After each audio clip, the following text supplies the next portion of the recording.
মাঠে যিনি প্র্যাকটিস করছেন তিনি আর কেউ নয়, আকবর আলী, বাংলাদেশের প্রথম অনূর্ধ্ব-19 বিশ্বকাপ জয়ী অধিনায়ক। দুপুরে তপ্ত রোদে ঘাম ঝরাচ্ছেন মাঠে তিনি। মেশিন বল গ্রানাইট স্ল্যাবে পড়ে গতি আরও বেড়ে যায়। অর্থাৎ বলের গতি যদি 130 হয়, গ্রানাইট স্ল্যাবে পড়ে তা হয়ে যায় 140 থেকে 150 কিলোমিটার প্রতি ঘন্টা। সেই বল মোকাবেলা করছেন আকবর আলী, মারছেন বড় বড় ছয়, ফলে বল নেট ছেড়ে চলে এসেছে সাইড স্ক্রিনে। আকবর আলীর পাশেই দাঁড়িয়ে তার শট দেখছেন কোচ সোহেল ইসলাম। বলে রাখা ভালো, আকবর আলী তার ক্যারিয়ারকে আরও সমৃদ্ধ করতে পা রেখেছেন কোচিং জগতে।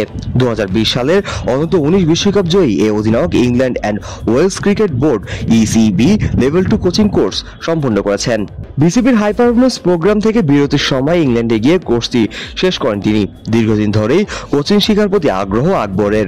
আকবর বিশ্বাস করেন এই অভিজ্ঞতা তার খেলার ইতিবাচক পরিবর্তন আনবে এবং মানুষ হিসাবেও তাকে আরও পরিণত করবে।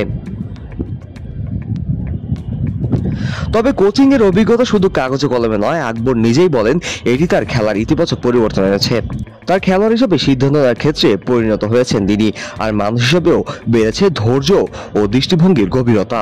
ওয়ালটন এসি এক্সচেঞ্জ অফারে এখন যে কোনো ব্র্যান্ডের পুরাতন এসি বদলে নতুন ওয়ালটন এসিতে উপভোগ করুন 25% ছাড়। Walton air conditioner, comfort without compromise. তবু কোচ হলেও যে ভুল থাকে না, এই ধরনের ধারণা থেকে দূরে আকবর আলী। মাঠে এখনো একনিষ্ঠ ছাত্র তিনি।